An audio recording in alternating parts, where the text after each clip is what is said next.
dia punya keseraman, lagi-lagi dia nampak dekat rumah tu is really terkejut gila. And so today aku akan review satu filem yang aku tunggu-tunggu gila, and then filem ni boleh dikatakan hype gila sebab ya dia mengisahkan tentang apa yang pernah jadi dulu kat Malaysia pada tahun 2001. So korang pun boleh tahu ni cerita apa yang aku akan review, which is cerita ni akan keluar pada 28 hari bulan Mei ni, and then aku dapat tengok hari tu pada 20 Mei untuk gala premier dia dekat Ten Star Cinema Empire City. So filem ni adalah filem Polong. So filem ni adalah filem yang diinspirasikan daripada kisah benar, iaitu Mona Fandey. Aku akan share dengan korang lah cerita ni mengisahkan tentang apa kan. So actually sinopsis aku akan shrink kan, supaya nanti kita akan explore more dekat the likes and the hate dalam filem Polong ni nanti. So filem ni mengisahkan tentang seorang perempuan yang mengamalkan ilmu hitam dan mencari pisau untuk dalam penghujung hidup dia kan. So one day tu dia terpaksa melepaskan belaan polong dia ni kepada seseorang yang tidak sepatutnya dia bagilah. So mencetuskan banyak sumpahan ngeri dan dendam menghantui pewarisnya selepas kematiannya. So actually dia punya sinopsis dia mengisahkan tentang polong ni mencari tuan baru dah. Dia dapat tuan baru, so apa yang terjadi semua. So kalau kau nak tahu apa yang jadi dekat orang yang dapat polong ni dan apa terjadi pada dia, so kau kena tengok filem ni. So filem ni diarahkan oleh Zulkarnain Azhar and then dilakonkan oleh Mimi Lana, Jun Lojong, Fat Anwar, Nadia Nisa dan Namron. So banyak lagi pelakon yang ada dalam ni. And then itu saja yang boleh aku share about the synopsis and the line up pelakon. And then let's go, kita terus pergi kepada dia punya review. Jom.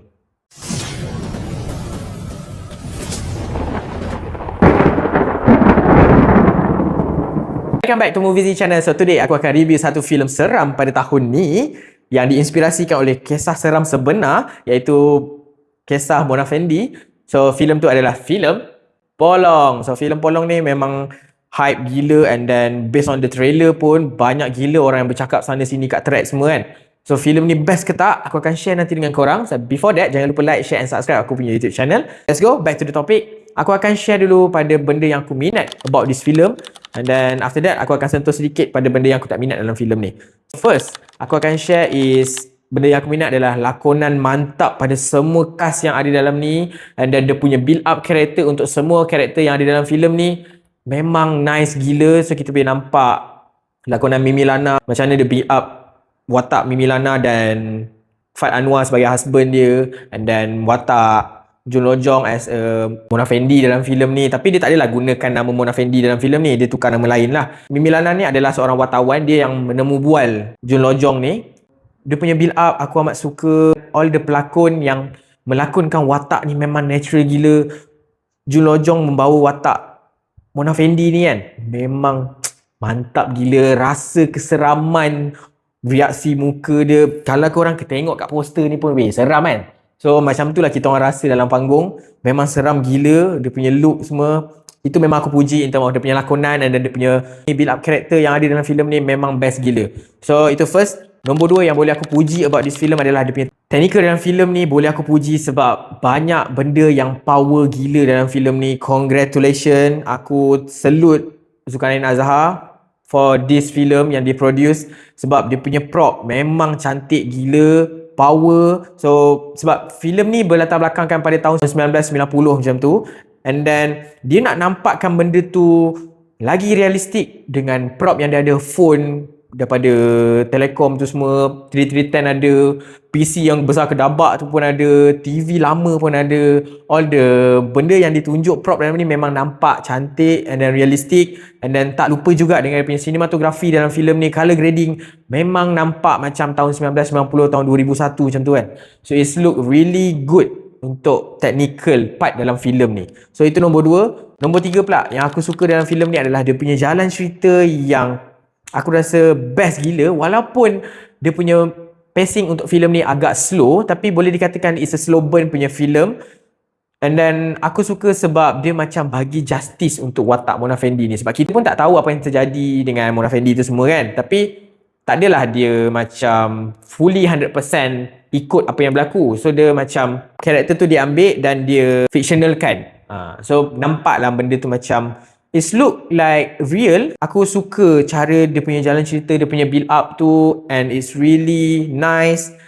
korang boleh faham. Dia tak susah untuk difahami. And then korang kena sabar untuk tonton filem ni. Tak silap aku dia ngam-ngam 2 jam kot tak silap filem ni. So korang kena sabar untuk hayati jalan cerita selama 2 jam ni. Sebab dia punya the best part is dekat third act. So untuk first act dan second act tu korang kena sabar, tapi dia still pick up every act tu. Bagi aku jalan cerita dia memang best walaupun agak slow. So itu nombor 3. Dan the last one yang boleh aku highlight untuk filem ni adalah ada 2 scene yang aku boleh highlight, which is ada satu scene tu dekat rumah and then ada satu scene tu dekat hutan. Dia punya keseraman lagi-lagi dia part dekat rumah tu is really terkejut gila, and then benda tu memang seram. So kalau kau nak tahu scene apa yang aku maksudkan ni, korang kena tengok filem ni. Korang kena fokus pada satu scene ni, which is dia dekat rumah, and then scene tu paling best, and then agak lama scene tu. Ada lagi satu scene dekat hutan. Itu pada first act tak silap aku. Scene tu memang beri impact dekat aku kan. Bila tengok filem ni dah dekat Empire City yang tak pernah masuk lagi mall tu kan. Memang creepy weh nak balik kan. Benda tu bagi efek yang something. So kalau orang yang takut untuk tengok filem ni, maybe akan efek bila tengok scene yang aku cakap ni. It's really seram. Thumbs up untuk Zulkarnain Azhar for the film yang diproduce pada tahun ni. And then itu saja yang boleh aku share about the light yang aku suka dalam filem ni. And then ada a few lah, dia tak adalah a few, ada sikit je minor things yang aku rasa yang aku boleh letak dekat head aku, which is ada ni dalam trailer pun dah tunjuk the look of the hantu tu kan.